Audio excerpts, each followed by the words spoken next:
بسم الله الرحمن الرحيم. السلام عليكم ورحمة الله وبركاته أجمعين. اليوم إن شاء الله تعالى نقدم لكم لبخة أم حيدر الطرطوسية لصدر الأطفال، وهي تستخدم في الشتاء. في عندنا زيت سمسم، زيت السمسم، زيت الجنجلان.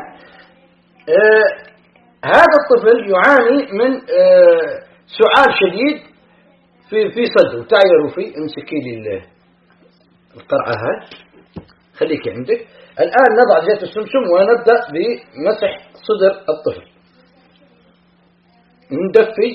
ندفي. ارفع راسك الطمطمة. نمسح صدره. اعطيني يا روفي، امسكي. والظهر أيضا والرقبة، الظهر والرقبة.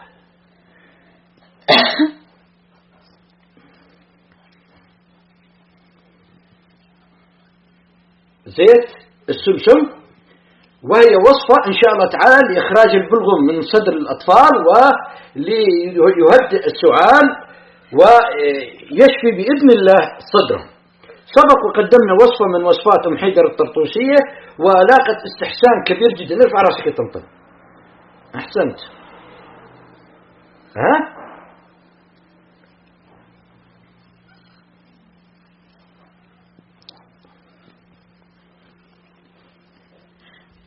ونركز الآن على الجنب. الآن خلصنا من الصدر والظهر، ثم الجنب، ثم الجنبين من هنا. نركز على الجنبين. أعطيني شوية. خذي، ارفع يديك.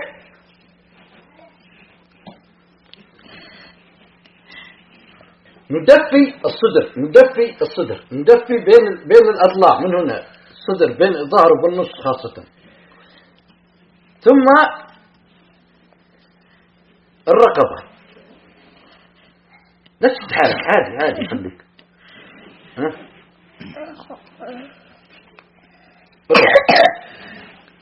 اجلس مزيان. أهم شيء التدليك بلطف للأطفال. ها؟ بزيت السمسم. الآن نأتي في ميكا، يعني بلاستيك، نثقبها في النص هنا وندخلها لرأس الطفل.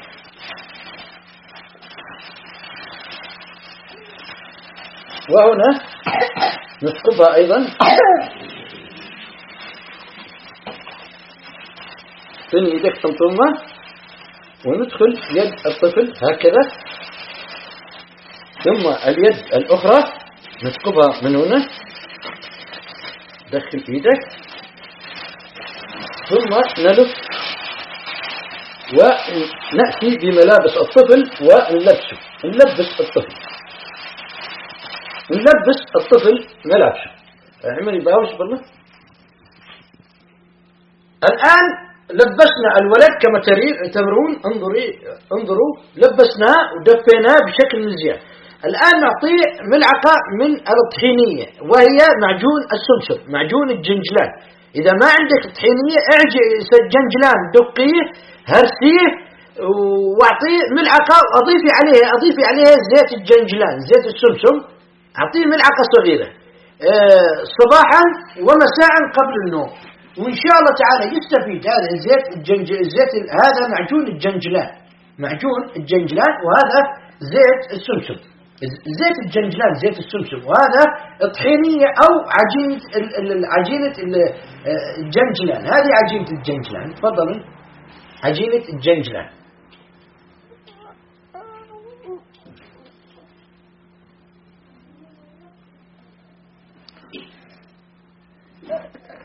ونعطيه صباحا ومساء. نضيف عليها قليل من الزيت ليكون مفعولها أكثر، وبإذن الله يشفى الولد. وخصوصا التوائم، إذا عندكم خصوصا التوائم مناعتهم ضعيفة قليلا. مثل هذا الولد توأم، فلذلك نحاول أن نعطيه عناية مكثفة أكثر من الأولاد الفرادة. طبعا فوائد السمسم لا تعد ولا تحصى، ونتكلم بها بعد قليل. من يباوس؟ طبعا فوائد زيت السمسم مثل هذه الحالة لا تعد ولا تحصى. أولا بإمكاننا أيضا نضع نقطتين مثلا بأنف الطفل من هنا ونقطتين من أنف الطفل من هنا من زيت السمسم. لماذا؟ لأنه ورجع رأسه للخلف، لأنه يفتح الجيوب الأنفية عنده ويتنفس بشكل جيد. نقطتين فقط من زيت الجنجلان أو زيت السمسم هنا، ونقطتين من زيت الجنجلان زيت السمسم من هنا، يفتح المجاري الأنفية ويصير يتنفس المجاري الجيوب، ويصير يتنفس الولد بشكل جيد جدا.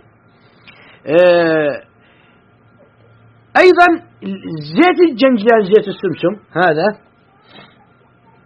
زيت السمسم زيت الجنجلان يزيل الاحتقان بالأنف، يزيل الاحتقان بالأنف. الاحتقان الذي يكون بالأنف يزيله عند الطفل وعند الكبير حتى. نحن لماذا نستخدم زيت الجنجلان لدهن الصدر زيت السمسم؟ لأنه يطرد البلغم وبيفتح يريح القصبات الهوائية ويدفئ الصدر.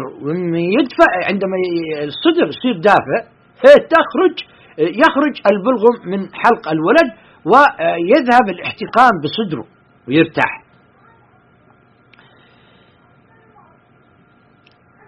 أيضا عندما ندفئ الصدر ندفئه بزيت الجنجلان بزيت السمسم، الولد يرتاح، وخاصة قبل النوم فينام مرتاح. لماذا؟ يعني فتحنا له الأنف، دفينا له الصدر، ودفينا ووضعنا له بلاستيك شفاف غير ضار من النوع الجيد يعني، وهذا يزيد حرارة الظهر والجلد، يعني جلد الظهر وجلد الصدر، مما يعني يساعد على طرد البلغم. الآن لماذا نصف اللي معهم سعال واللي معهم آلام بالصدر واللي معهم وسخ بالصدر، لماذا يصفون لهم مشروبات ساخنة؟ لماذا؟ لأنه يساعد على تحلل البلغم، البخار هذا خاصة البخار. الآن ممكن أيضا أن نتبخر بزيت السمسم. كيف نتبخر فيه؟ يعني نجيب كاس فيه ماء ونضع فيه النقاط من زيت السمسم، هذا زيت الجنجلان، ونلف راسنا ونستنشق هذا الزيت، لأنه يحلل يعني يفكفك البلغم بالصدر. ما في أروع من زيت السمسم لتدفئة الصدر والظهر عند العيال، عند الأطفال. سبحان الله. زائد الفوائد الرهيبة أنه بيهدي النفس، بيهدي الطفل شوية، بيرتاح، بينام مرتاح، ولا ينام وهو يعني يعاني من الانسدادات بالأنف. أيضا حتى لما ندهن زيت السمسم عندما ندهن زيت السمسم على الصدر وعلى الظهر ويدفأ، رائحة هذا الزيت تساعد في فتح المجاري التنفسية. نادي لمن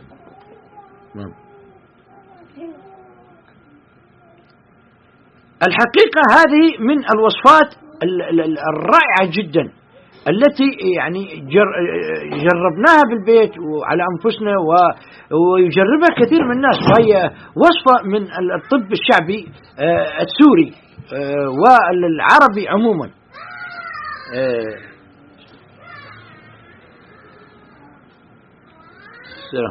طيب، والشيء الرائع بالجنجلان أنه يوسع القصبات الهوائية، يوسعها، وعندما يصير توسيع الولد يتنفس بشكل جيد، يصير يطلق. الآن عندما تتوسع القصبات الهوائية، البلغم مع زيت الجنجان يوسع القصبات ويلين البلغم، ولذلك يخرج بسهولة من صدر الطفل، من صدر حتى الكبار، ويرتاح جدا جدا جدا. زائد فوائد الجنجلان حتى بشربه لا يمكن تصورها. كما أنه معروف أنه زيت الجنجلان مهم جدا جدا بالطب الشعبي والطب البديل والطب العربي، وله وصفات كثيرة جدا في التجميل وفي الصحة وفي تقوية البدن. سبحان الله. في شيء مميز يفعله زيت الجنجلان، زيت السمسم، أنه يزيل خشونة الصوت. إذا صوتنا خشن يزيله. الآن الولد أو الطفل، الأطفال بالشتاء بالبرد يصير صوته غليظ ويكاد لا يتكلم وبحة صوت، فهذا يزيل بحة الصوت. حتى ممكن ندهن رقبته أيضا بزيت الجنجلان، ندهن الرقبة ونلف الرقبة ميكا بنايل ببلاستيك، ونغطيها بفوطة، نغطيه بفوطة بقماش بقميص، هذا يساعده جدا على التخلص من بحث الصوت وعلى التنفس بشكل جيد. فهذه الوصفة أنا أنصح بها جدا جدا، أنا أنصح بها لأنها فعلا وصفة من أجمل الوصفات. تفضل استاذ، كرمت علينا. إلى اللقاء في فيديو آخر.